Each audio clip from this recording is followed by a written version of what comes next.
Bonjour à tous. Nous allons faire un exercice sur le bilan et le compte de résultats. Mais tout d'abord, je vous invite s'il vous plaît à vous abonner pour plus d'exercices corrigés et de résumés de cours.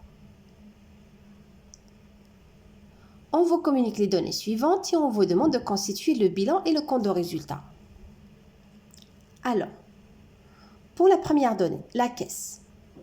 Donc la caisse fait bien partie de la classe 5 du bilan et la classe 5, c'est la banque. Donc la caisse 15 256, côté actif du bilan, dans la classe 5. La donnée suivante, le capital, 410 000. Vous savez, le capital, c'est le montant avec lequel on commence une activité ou lors de la création d'une société. On vient le noter ou l'écrire dans la classe 1, capitaux propres, côté passif du bilan comptable. Ensuite, la banque, 93 000. La banque fait bien partie du bilan. La classe 5, la banque. 93 000 côté actif.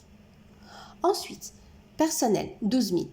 Personnel, c'est une charge. Et on sait très bien que les charges font partie de la classe 6 du compte de résultat. Donc, on vient noter personnel, 12 000, dans la partie gauche du compte de résultat personnel. Ensuite, vente de marchandises ou bien production vendue, 120 000. Donc la production vendue ou la vente marchandise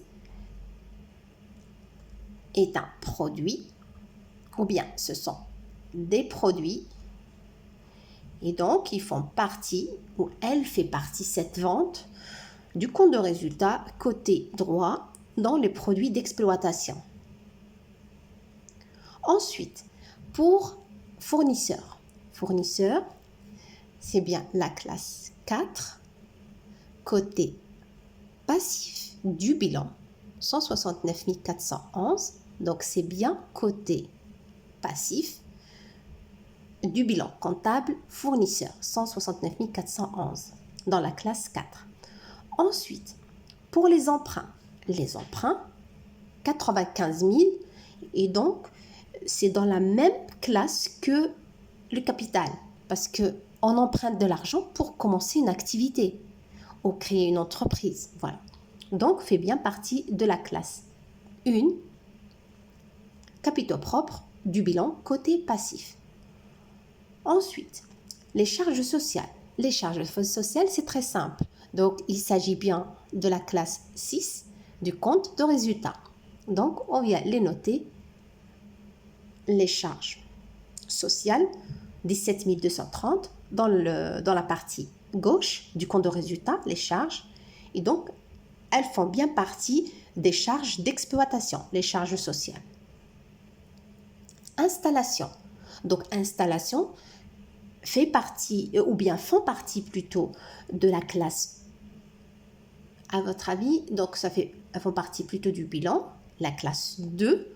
Les installations, ce sont des immobilisations corporelles. Donc, des installations, c'est quelque chose de physique, donc c'est de l'immobilisation corporelle. Ensuite, donc on a noté la valeur ou la donnée de 88 000. Les charges exceptionnelles, donc c'est bien la classe 6 du compte de résultat, donc charges exceptionnelles, et vous allez voir que côté charges exceptionnelles, c'est le côté gauche du compte de résultat, 9 590. Les dettes envers l'État. Donc les dettes envers l'État, est-ce que c'est le bilan ou bien le compte de résultat? C'est plutôt le bilan. Et ce sont des dettes envers l'État. Donc c'est bien précisé, dettes envers l'État, donc font bien partie de la classe 4, les dettes côté passif du bilan comptable. Ensuite, les produits exceptionnels. Donc ça aussi, c'est très simple. Les produits exceptionnels font partie de la classe 8, plutôt la classe 7, pardon. Excusez-moi, la classe 7. Et la classe 7 se trouve dans le compte de résultat côté droit, côté produit, c'est ça. Attendez, je vérifie juste. Donc, produit exceptionnel, donc fait bien partie de la classe 7. C'est le côté droit du bilan. Côté droit du bilan. Pardon, excusez-moi, c'est pas du bilan, du compte de résultat. Voilà. Ensuite, client, 79 000. 79 000 clients. Donc, client, c'est très simple. C'est bien le bilan. Et client fait, ou bien les clients font partie des créances, la classe 4 du bilan comptable côté actif. Ensuite, intérêt des emprunts. Alors, pour les intérêts des emprunts, donc on fait des emprunts, après on paye des intérêts. Donc, il s'agit bien des charges qu'on doit payer. Est-ce que les intérêts font partie du bilan ou bien du compte de résultat? Donc, puisque ce sont des charges, on vient les noter dans les charges financières, parce que vous savez, tout ce qui est emprunt, action, obligations, donc font partie des charges financières. Je voulais dire, excusez-moi, donc pour les charges financières, donc tout ce qui est je voulais dire tout ce qui est action, obligation, emprunt ou intérêt plutôt, c'est financier, voilà. Mais sinon, on va voir après que pour les actions, des fois, on a des produits, on a des actions, et les revenus de ces actions, ce sont bien des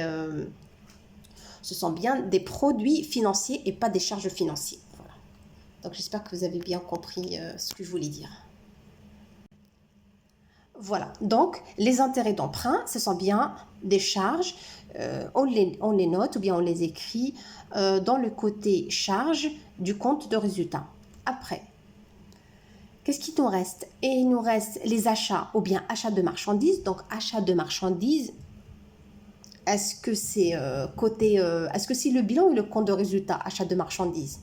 Donc, c'est le contraire de la vente. Achat de marchandises, de l'autre côté, vente de marchandises. Donc, on les note bien dans le compte de résultat, côté gauche, les charges. Donc, achat marchandises, 110 000.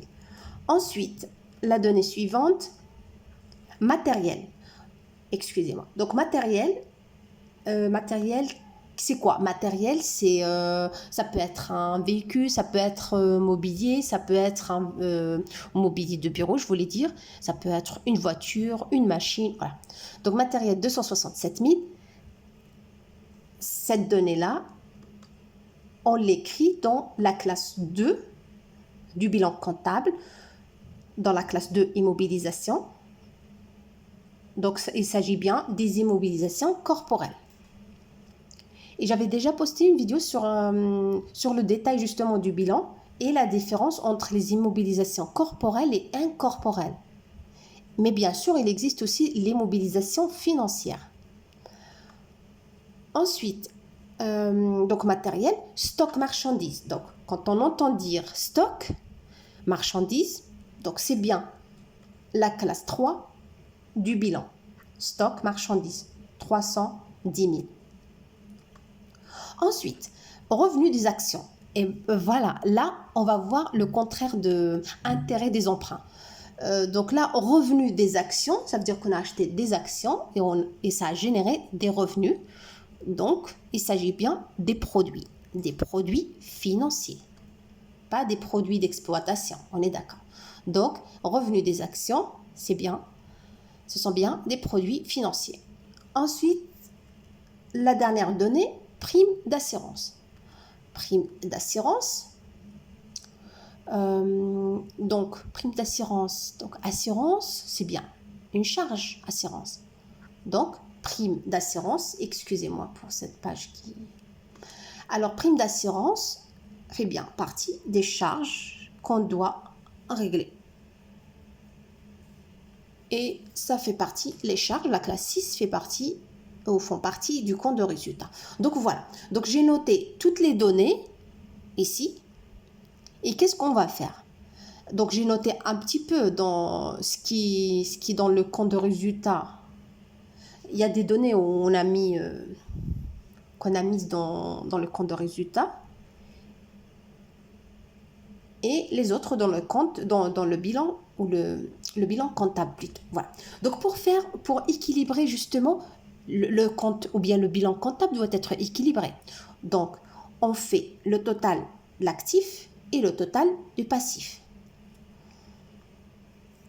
Mais en faisant le calcul, donc là on trouve pour l'actif un total de 852 256 et pour le total passif, on a trouvé un peu moins. Je devais le noter, mais qu'est-ce qu'on doit faire? Donc on note là le total de l'actif, ensuite le total du passif. Alors 410 000 plus 169 411 plus 95 000 plus 55 000. On trouve, alors, on peut le faire si vous voulez ensemble, juste pour vous montrer.